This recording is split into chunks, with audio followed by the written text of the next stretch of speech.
Have you ever crossed piranha infested waters before? We have. Who are we? Two friends journeying on an adventure through Guyana, South America, the land of many waters. This expedition takes place off of Esquipo coast. So we set out at 4 a.m. to get a head start. We started off with some crackers and butter, a little bit of bread, and some coffee. We had to take a dirt road that passed through some sand pits, and the sand pits were pretty huge. It's best to avoid the sun's extreme temperatures, so we mounted up everything in the truck before the sun broke out.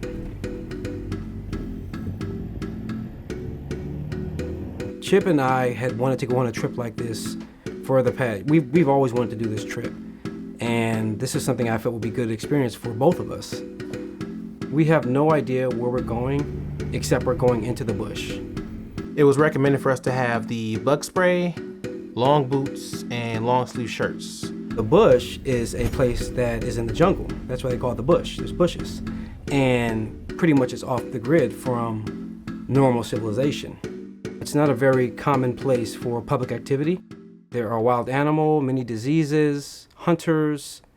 You're pretty much walking into a danger zone. So we take this dirt road to get back there, and first thing I notice is there's not too much common folk around. There aren't any houses or anything. So this looks like we're going somewhere that's like pretty off the grid. It's like Jurassic Park. Yeah.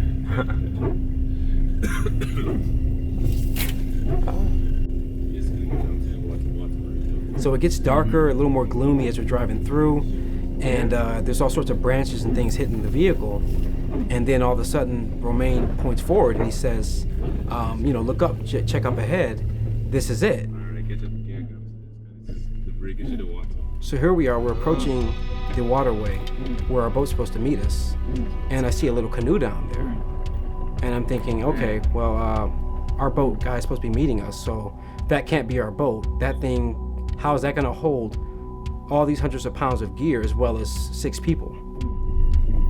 Hey, that's the boat I'm playing. We are screwed. Little do we know, that boat is just like the one that we're gonna be riding on.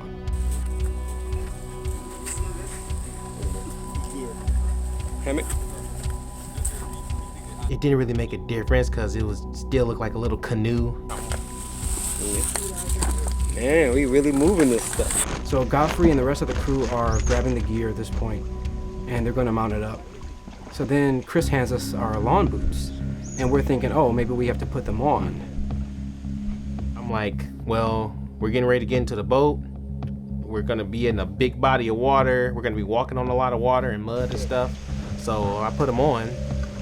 Then Godfrey told us to, and I quote, take them off. So how are you gonna And we took them off, but we was like, well, why would we take them off? We were like, look where we're at. They explained to us right after to where if the boat does tip over, we won't be able to swim. We helped Godfrey out with this big black tarp thing and have no idea why is this thing even coming on our trip with us. So we hop in the boat, and off the bat, the thing starts rocking.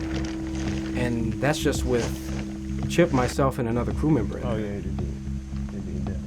So now everybody gets in the boat, and we're trying to find a steady point to balance on. And it just keeps rocking and rocking and rocking. I mean, me and Chip are looking like we're gonna be going out in these broad waters, which are very uncharted by authorities, locals. This is not a common place for travel or vacation. The nearest hospital is like 40 miles away from us.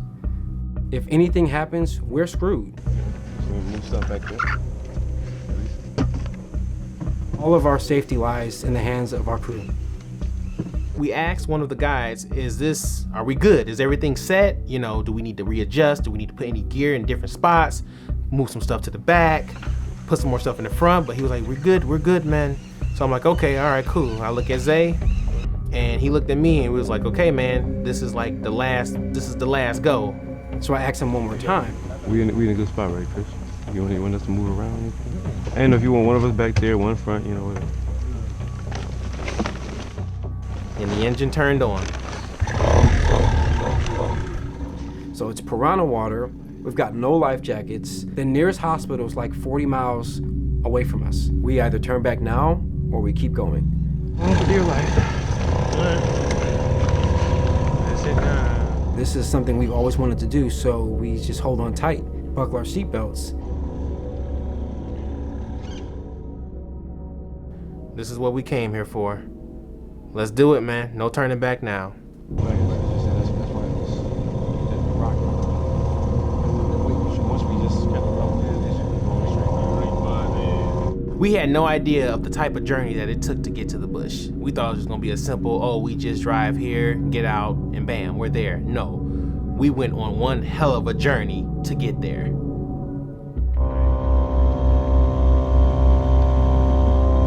Hell no, them girls ain't doing this. Whew, we made it. The boat is continuing on this waterway with no issues. The way the air pocket system set up with water is like this is it's always gonna be a flow. Yeah. If it started like pouring rain and all, then we gotta start scooping. But this is good. What? Yeah. Basically. Looking at Godfrey on the front of the boat the way he is, I knew nothing was gonna happen. I felt totally safe. Godfrey's like a local legend. He knows how to get anywhere he needs to be over the waters. He knows how to tell what time of day it is and if it's gonna storm, all off the clouds and where the sun's at. We're finally in this big body of water now.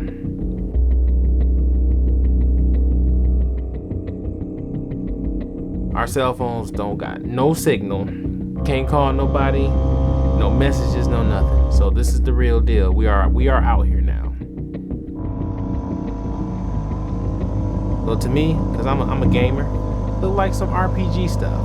So after a while, I started actually feeling a little more comfortable. And with Godfrey leading the boat, I was good. I was smooth.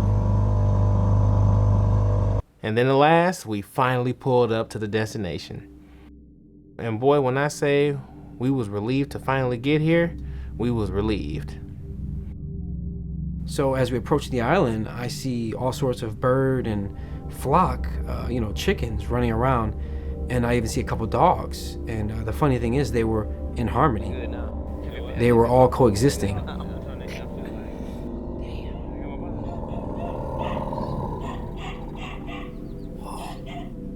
So we're all gasping, taking our breaths as we're pulling up to the coast. And I remember taking my first foot out and setting it right there in the water, right into the sand. I mean, all 6 of us just crossed piranha water with no life jackets. Who knows what lies ahead?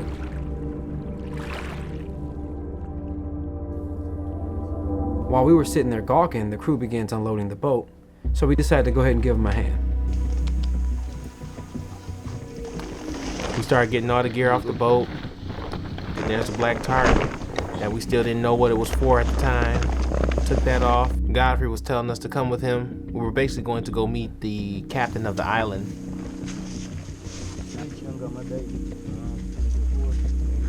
Godfrey starts leading us up to go meet the chief. But right as we're going up, it starts pouring raining, so we just go underneath his cabin. So we walk around and take a look, and we realize it's the home of the duck and the dog that we saw approaching the island. We're treading on their land, we're trespassing. So I have to use the bathroom. So you just pick a corner and pee? They tell me I can go ahead and pick a corner and just go. Pick a good corner, and like I said, where the leaves at?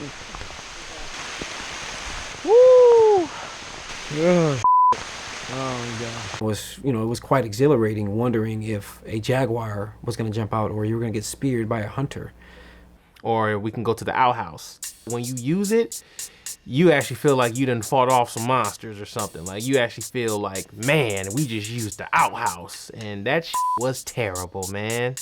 It was like a seat that they dug a hole, a really deep hole. And it's like just nothing. It's just like a long hole. Like whatever you drop in it, you hear it about like literally a good actual 3 seconds later. Like, I don't think you want to use the outhouse. Oh yeah, we come back in one piece. They're gonna be like, I remember stepping on a little prickly pine or something, and it bore right through my foot. Oh, motherfucker. Yeah, that should be good. Okay. Yeah, watch out. It's like prickly things. From what I understand, the people who are on these lands, they form a sort of a heavier callus underneath their feet, and they can take the walking across such.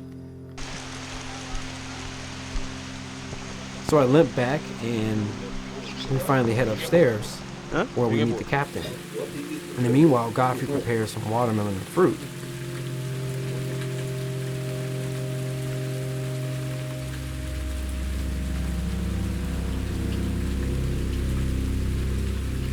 He even made some plantain for us.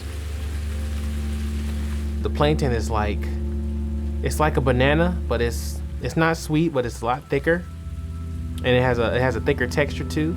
Perfect for frying though. They turn out like French fries. That is the Guyanese version of a French fry, pretty much. So Godfrey starts cutting this thing up, and I don't know what it is.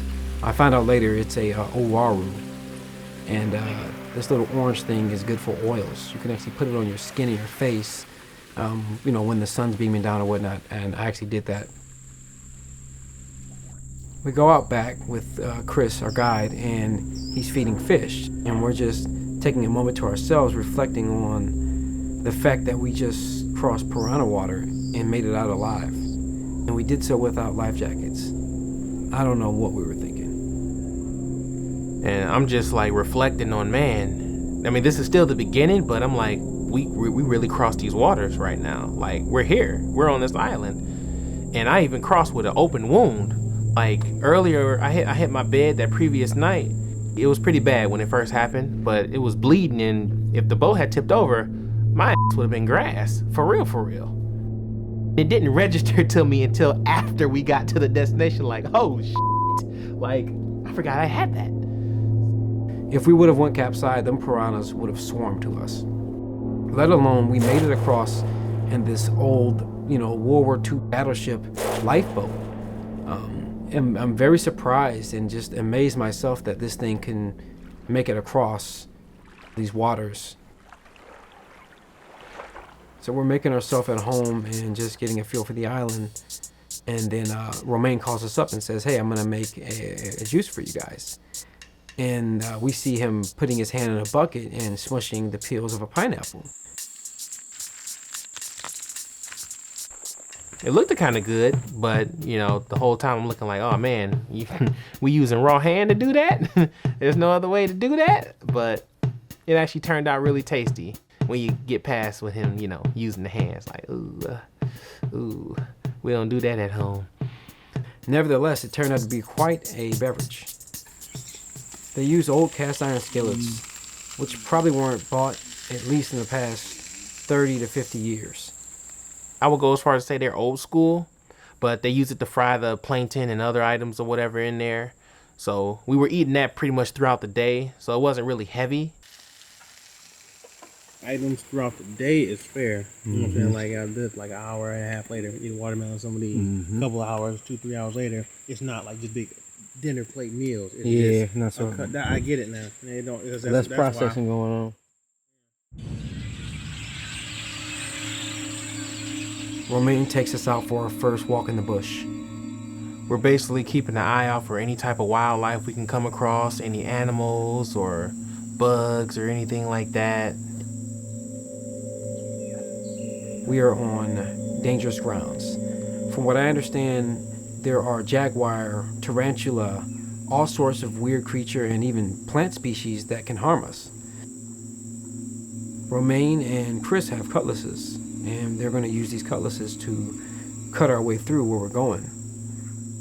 I would hope we would not run into nothing that was, legit to where we actually have to use them for self-defense. I wouldn't per se want to see that. So Romain hands Chipp the cutlass, and Chipp eventually realizes he's probably better off giving it back to Romain.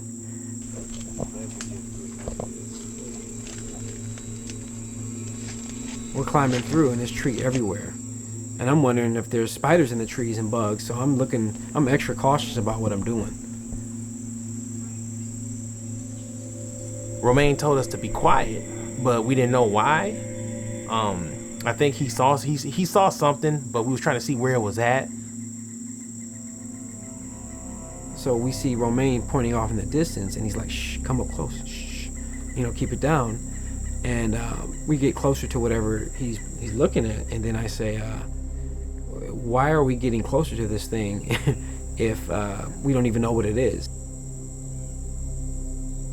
We're stuck wondering if a jaguar is going to jump out or something. Yeah, it was okay. So now Romaine's pointing up in the trees. I was ready to capture it, so I pulled my camera out.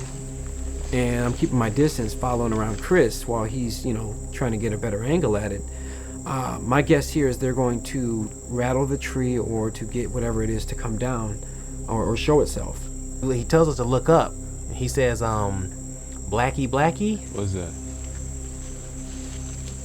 Blackie there. In the tree. But it was something up in the tree. I would imagine maybe a monkey. I'm like, okay. Is this really the tree? It's right here. We probably need to take a few steps back. What was that? No. I'm scared shitless right now. I don't know what's up there. I don't know what he's pointing at. You see? I'm just thinking we probably should move to our next port of destination. We was hearing some noises and stuff, but couldn't really pinpoint what it was. But it was like, okay, well, let's just keep the camera out and see what we can get. Whatever it was, it left pretty quickly. Like we didn't even see it when it left, but it was there, whatever it was. So we start pressing through, and he tells us to watch out for this certain plant, this leaf. If it comes in contact with our skin, we can have a problem. Careful with these. Avoid them. Yeah, don't let them push on your skin. Considering how far we went, it started feeling like we could get lost. Now we knew they knew where they were going, but for us it was like, man, if we actually had to, we did not know how to get back because everything blended in so well. It was just like everything looked the same. So we thinking we heading back to the main campsite, and we going further in this bitch. So we're walking, and then they stop us dead in our tracks and say, "Look." And I'm like, "What?" I'm looking for it with the camera, and then, yea and behold, there it was. A spider. This guy has web that turns yellow whenever it's touched. I imagine it's like a defense mechanism, in case predators come, they'll warn off, knowing, oh, this spider is somewhere around here. This is exactly why we needed the long boots, for shit like that. So you do not want to walk through this type of area and you don't have the long boots on to protect you. Right now, at that point, the long sleeve shirts was not as important. They were important, but not for where you were walking, not for the legs. To me, the legs were more important. So I get as many shots as I can. We're kind of just scouring and looking for bugs and things. But we didn't catch too much out there, and we decided it was probably best to go back right now. The little walk that we had through the jungle, we didn't really get to find anything, but just the experience of going through in general, it was pretty exciting, We still had a lot more to see soon.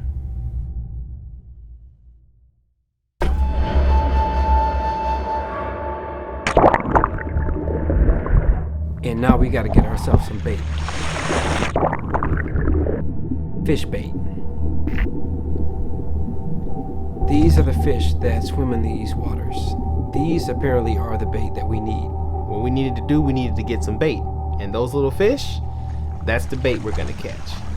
So the basic idea is two people grab each pole and they stretch out this net, which has little weights attached to the bottom of it. The weights are there to bring the net down so it can capture anything that the net encompasses. So we're going to catch some bait with this thing, the old-fashioned way. Yeah, clear though. So you're going around in a circle? Me and Zay were going to try our first little whack at it and see if we can catch some, but we did it like about 5 times, and we failed terribly. So Romaine tells me to get out the way, and him and Chip give it a couple whacks. We all do, but it wasn't enough. Every time we came at the water, there were no fish. We caught no bait. Yeah, you come wrong. So So then Chip and Romaine and we sit out and we're like, okay, we gotta let the fish come back. The water has to settle. So after the water settles, Chip and Romaine grab the net and they give it their best shot. I mean, I see them just trotting through using all this manpower and behold, we actually caught some fish. I was pretty excited, but the thing is they were pretty small. And for a brief moment, because of how long it took, I'm thinking like, man, we about to put these in the skillet. We about to eat. But no, they told us they weren't even good enough for bait, honestly. So we had to feed them to the ducks. The fish apparently were so small in quantity that we can't even use them for catching more fish. So we gotta go to bed hungry. After a long day, we decided to get a nap in. We took a break and they set up some hammocks, and we just kind of sat back and took a little rest. In the meanwhile, the crew starts grabbing some 2x4s and putting together, I don't know, some kind of little structure. And it's at that point I realized they're getting our shelter together for the evening. But when they started working on it, it was already kind of like getting dark. So we didn't probably have that much time to work with, but we was trying to make it as fast as possible. So the guys pull out that big black tarp we saw earlier and they began to put it over the structure they set up. That was basically our roof, over our head. That was the roof. So, ooh, thank God we kept that. So it gets darker and darker, and finally night falls upon us. The chief is bedding down for the night, and we still don't have our shelter up.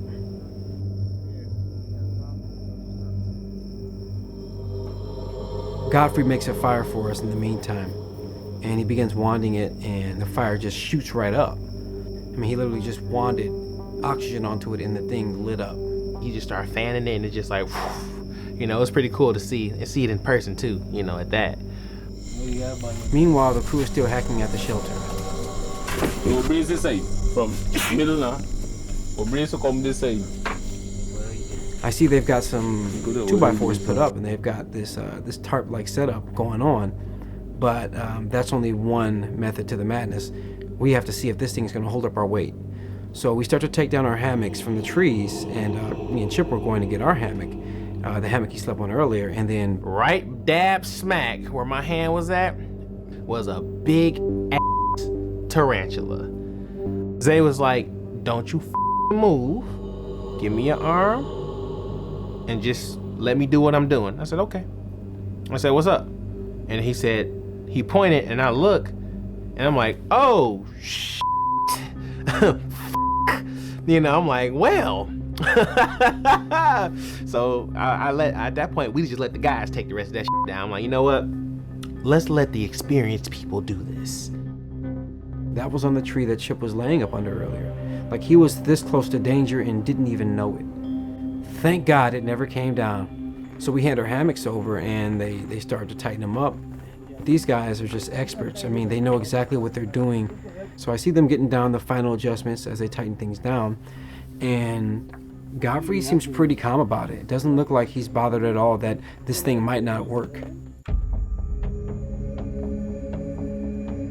So Chip steps up to take his first leap of faith into the hammock. So they say, inch by inch, we want you to get on the hammock. The main test was to see how sturdy it was. And I'm a pretty big dude.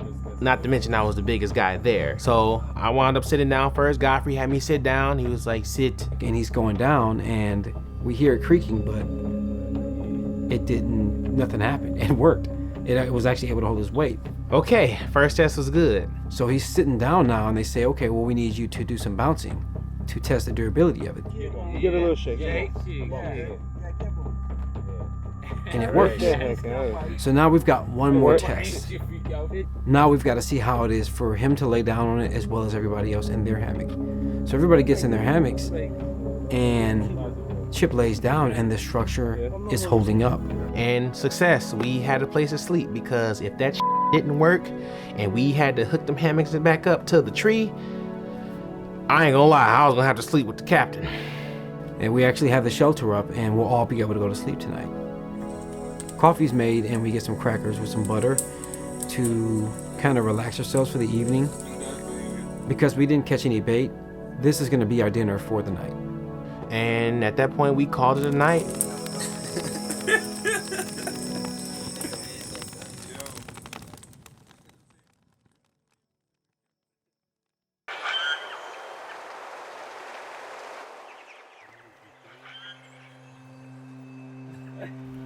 Godfrey gathers us some water for our coffee.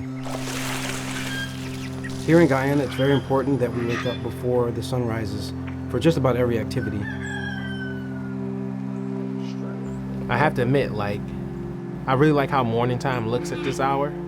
Even though, you know, we don't hear nothing but roosters and all the other stuff just making noise. I think that happens like around 4 or 5 o'clock. But you actually get used to it. Everybody's brushing their teeth and stuff. I'm still in the hammock like, food. Everybody's stomachs are still growling because this coffee and crackers just ain't cutting it. It's only cutting it for so long.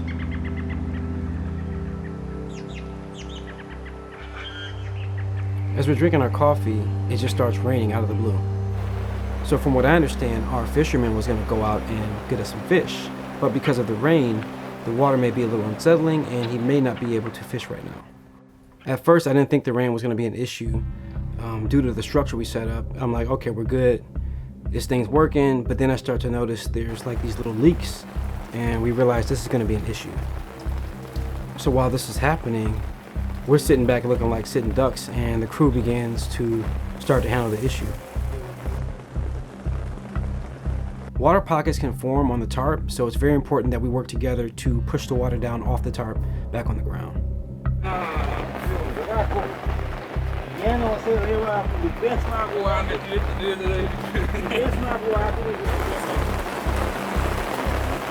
It was like we were a colony of ants and everybody was just working together for the common goal of keeping this tarp up and making sure we have shelter. So me and Chip took a nap and I was woken up to hear about the fishermen coming back. So I go down to the water bay and I see Godfrey raking the waterbed.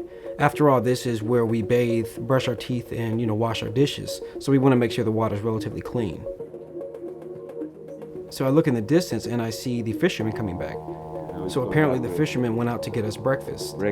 I'm hoping he got some pretty good catch. Hopefully.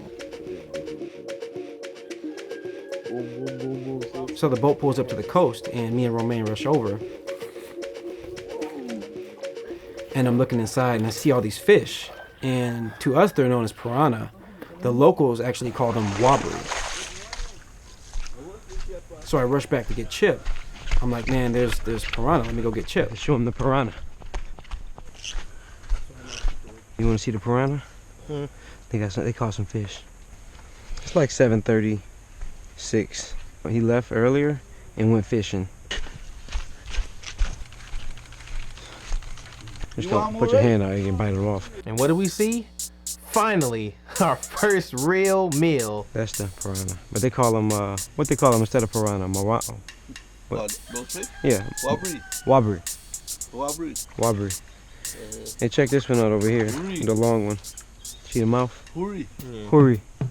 Yep. And then meanwhile, Godfrey pulls out this bucket, and we notice he's pulling out bark from the bucket. And I hear the bark is from a tree called capadilla, and he's making a drink called capadilla that he's brewing from the bark. Make it dig it hard. Yeah. Would you imagine that? Something with natural Viagra properties out here in the bush. That is so insane. Get the Viagra. He's explaining us the properties of the drink, and he says, makes your dick get hard. And I'm like, oh. Good. Right away, our fisherman starts to untangle the fish, and everybody starts setting up around him as he's preparing for the scaling. And then they give everybody a knife, and they start cutting and scaling. One of the first things we noticed they did was they cut off the bottom jaw of the fish. This is to prevent the fish from biting you if he's still alive. Oh man, a bunch of them little teeth. So they eventually throw us a knife, and I'm just taking pointers from everybody about how we're supposed to be cutting these fish up. What the hell is that, huh? That's his reproduction, like sex, eggs. So I sit around and start pitching in. I grab a knife, I start scaling and cutting and gutting the fish out. He actually started pulling the guts out. I actually thought he was, I thought the world was going in when he did that. It was a very messy experience, but I was very humbled by it because I didn't know it took this much to prepare fish. Usually we go to the market and it's already cut up and filleted for us. And now it's time to actually prepare the fish to be put on the grill. After we scale and gut the fish, we hand them over to Chris. Chris at this point is going to cleanse the fish and add seasoning. Chris is seen marinating the fish with water, lime, thyme, and a little bit of salt. It was just so good to know that after everything we done been through, that we actually get to sit back and really just like enjoy something nice and warm for once, you know, at least on the meat side. Romaine prepares the dishes in the meantime. After all, we have been drinking and eating here, so we do need to make sure we have fresh dishes. If you take a look at Godfrey and his son and pretty much everybody down here, they're pretty lean, and I think that's due to their diets, strictly being that off of fish, sometimes chicken, and definitely vegetables and fruits. Fruits, vegetables, fish, and chicken. That's pretty much all you need in the bush.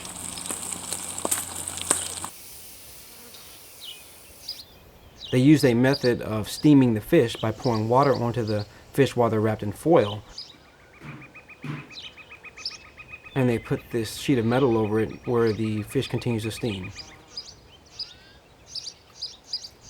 Godfrey brings out this pan and he starts crushing up some breadcrumbs along with some cinnamon and puts it into this dish. So he starts stirring it up, and I remember looking at the cinnamon and saying, I have never seen real cinnamon sticks before. It looks just like how it does on any kind of packaging. So after Godfrey prepares the crackers and bread with the cinnamon, he goes down and gets the capadilla brew and he pours it into the mixture, and he says he's going to bake us a cake. Finally, dinner is served. We finally have our first real meal in the bush. We actually had the fish, like, I believe, I want to say 3 different ways. Baked, roasted, and steamed. Godfrey has showed Chipp this technique on how to eat the food with his hand. So the thumb is basically like the spoon, and the fingers is like the platform to hold it. So I'm like, oh, shit, that's kind of clutch. And now, after we finished our meal, it's time to head into the interior.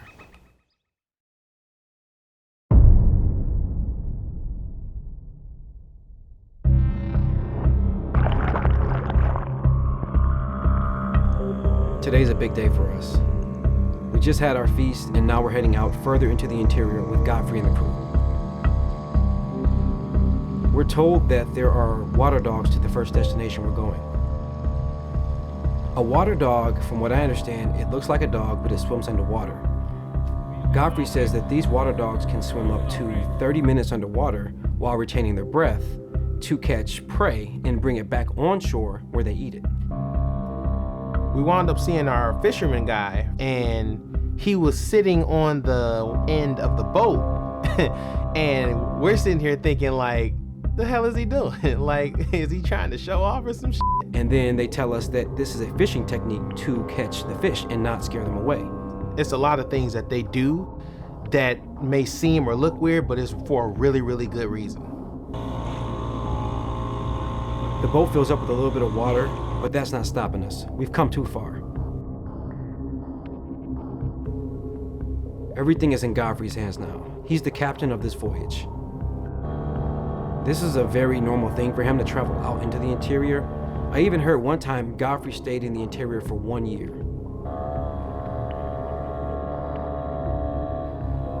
As we cross the river, we notice that it eventually becomes a series of trenches. There is no way to get through this on a normal boat. It was actually a necessity for Godfrey to use the stick that he had to, you know, steer us left or right, especially when the turns got real tight, because the boat alone, the little latch on the boat that kind of like gave us wider turns, slower, wider turns, that wasn't enough for these tight, straight up left or right turns that were coming up. I was kind of scared to where if we lost that stick, we were gonna lose like 50% of our ability to move around. And around these trenches, you notice these spiders, they were in their webs. and every trench we passed by had a spider in the web. This would be a good time to not run into a trench.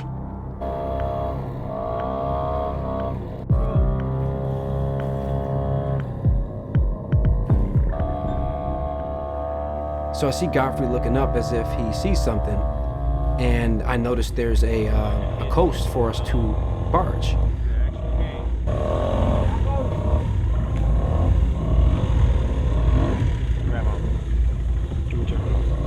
We finally pulled up. We got out, started bringing out the gear, put on our shoes and everything, and we were told that we were supposed to see water dogs. See, this is water dog. Once we got out the boat, Romaine called me over, and he's pointing the cutlass down to a pile of fish scales. Where's the fish? And the fish scales indicate that water dogs have been here. Yeah, tossed it. The fish. So I snap a few pictures, and I'm doing this a little anxiously because there might be water dog around us, and I'm not trying to have that encounter, at least this up close. I realized at the last second we did not put on any insect repellent, so I handed it over to Chipp right away. The last thing we need is to catch malaria in the bush. So we head back over, and Godfrey pulls out some peanut butter and some crackers along with some watermelon. So we have a quick bite to refresh ourselves, and then we get back on the boat.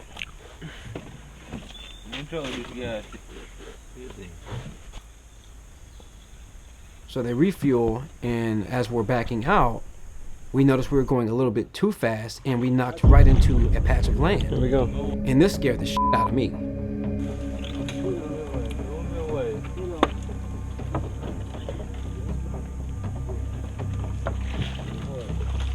That actually me a little bit. The boat stabilizes after Godfrey uses his stick to maneuver us. So we push on. Godfrey tells us there's another location we have to visit. It eventually becomes normal for us to pitch in and scoop the water out. They weren't even doing it anymore. I guess it was so normal, you know, to them, they wasn't really thinking about it probably. The team effort is very necessary.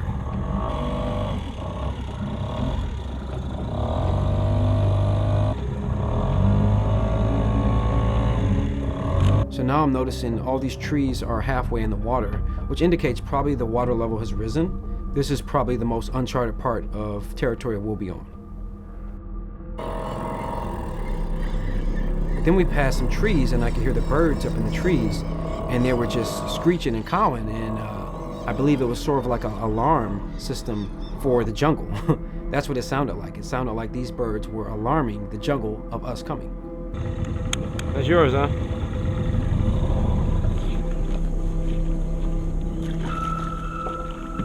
So we get to the second destination, and I notice Chipp goes out to pull the boat back onto the coast as far as he could. And he tells me, we not losing this boat. If we lose this boat, we are finished. Like, there's nothing we can do. We're actually stuck here. So I took it upon myself. I went down there and I pulled the boat all the way up to the sand. I didn't give a damn if everyone had to use force to push it back into the water. I was gonna pull that shit all the way up as far as I felt that it was needed. From what I understand, Godfrey is cultivating some kind of farm or something out here in the bush, and we're just gonna take a little peek at it.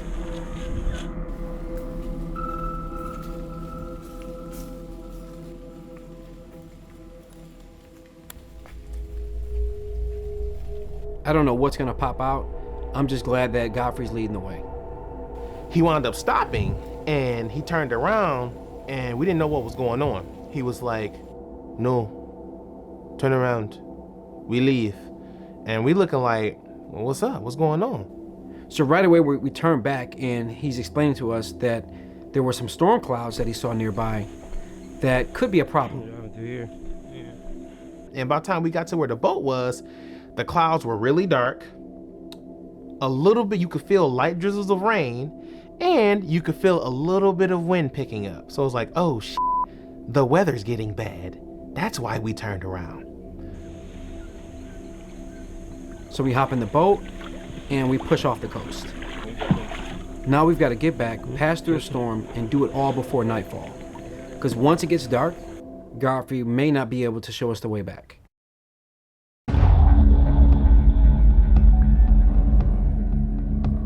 We get on the boat and we start making tracks. It's time to get the hell out of here for real. It's very important for us to get back before nightfall because without the light, Godfrey won't be able to find our way home. We've got to totally trust everything Godfrey's saying. If we would have stayed back there, there's no telling what would have happened.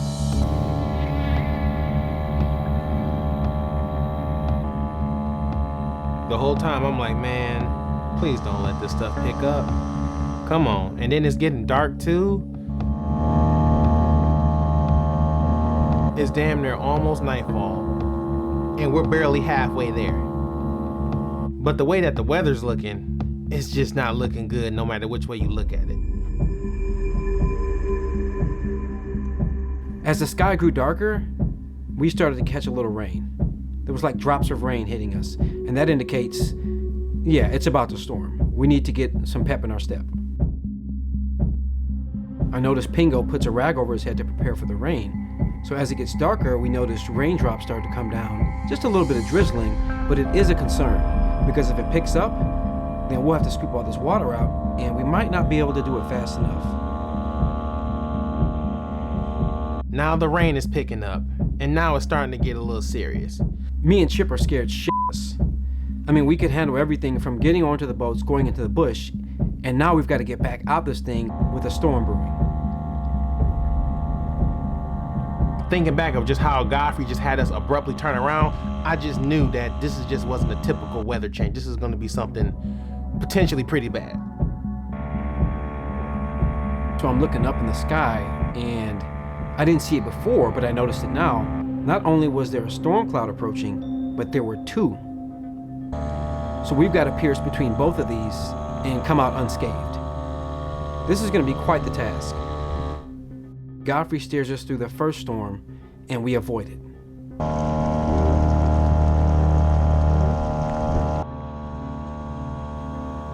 As we're going through, the worst thing happened that could happen. The engine turns off. We're looking like, what the hell happened? Are we out of gas? Apparently it overheated, and we had to sit and let it cool off. So now at this point, I can't even lie. I actually started to crack. So now I'm thinking, here we are, yet again, in piranha water, but now under storm clouds. This is the last thing we need. So it's like, oh, there's a chance that this motor won't even start back up. I'm sitting there having a moment of clarity, thinking, God, please don't let this be it. Don't let this be the end. We cannot be stranded out here. Me and Zay looking at each other now like, well, man, it's between us and God now. Because all the worst things that could possibly happen just done happened.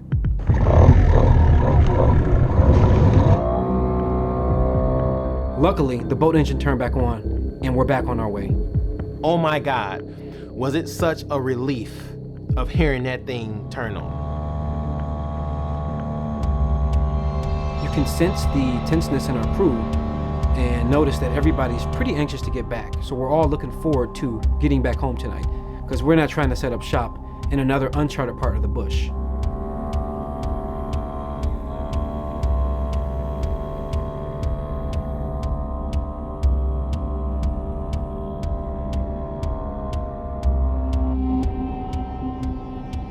So we're pushing forward and I notice there's a large landmass ahead and I'm praying that this is home. Luckily, the landmass we were approaching was home. It was our island. We're back. Godfrey did a damn good job. We could not have wished for a better crew nor a leader to get us through this. Anybody else, hell, any other crew would have cracked, everyone would have been panicking, and shit would have gotten chaotic. As we approach the island, we become more and more relieved, just knowing that we just dodged the storm from hell. And we made it back in one piece. I'm feeling like there's no challenge or obstacle that can stop us at this point. We've got a damn good crew. We docked the boat, we got out, and after all the events that we've had today, it was definitely time for a good night's rest.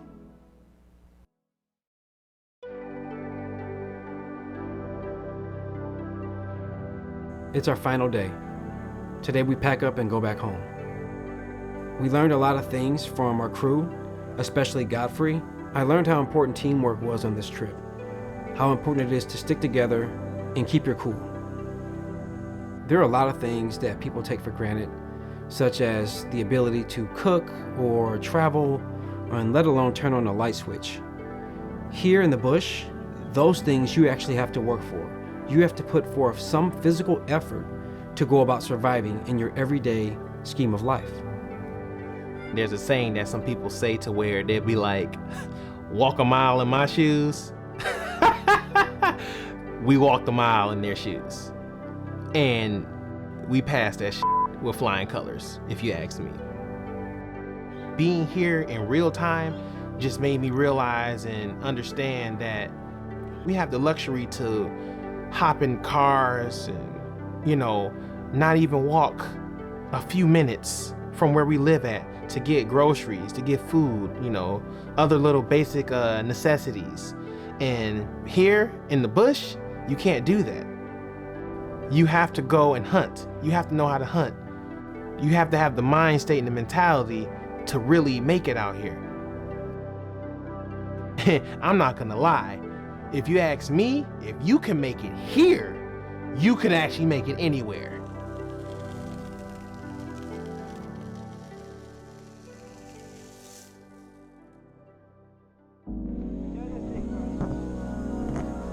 Going back, we were pretty calm about it. We had already crossed through into the interior, surviving 2 storm clouds as well as the engine turning off. We actually crossed piranha water and survived to live to tell about it. Our journeys taught us a lot, and we're happy to take it back home. We had an amazing crew, amazing time, and now unfortunately we have to leave.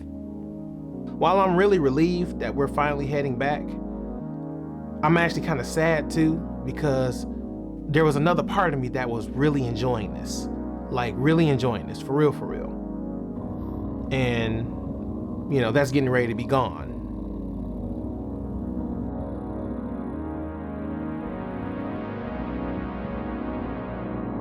We approached the coastline where our truck was, and we were very happy to see that the truck was still there. And let me tell you, I almost forgot that we even had a truck. One of the most unexpected things happened when we were getting ready to leave. So as we're pulling up, I see one of the guys point up, and there it was. The one thing we came to see, we finally saw. The monkeys. I was very excited to see the monkeys because we've been talking about them the whole trip and hadn't seen them. And here they are. That was like the main thing that we were heading into the bush to see was the monkeys. And we saw it right at the end of the trip. How much of a coincidence was that? We had quite an adventure. Most people probably won't come back after experiencing something like this. But for us, this is definitely not the last time.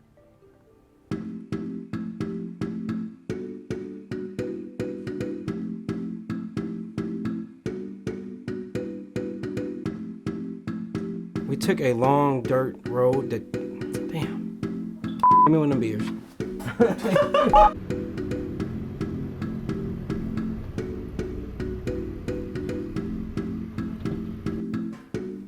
Have you ever, what the was that? Let me take it back one more time.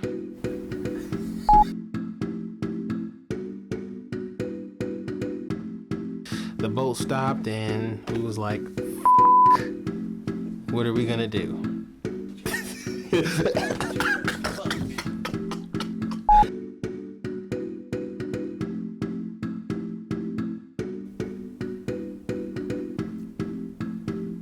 Oh, you man.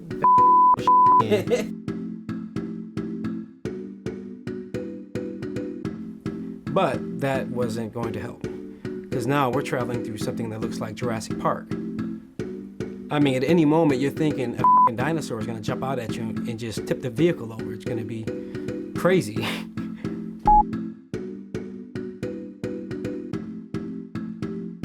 So I said, hey, do you want one of us to move back? Do you want to do this? Don't worry about the big fire truck driving by. Who gives a shit? I'm gonna take it back. I think it it was like 4 o'clock in the morning, like I want to say 4 o'clock.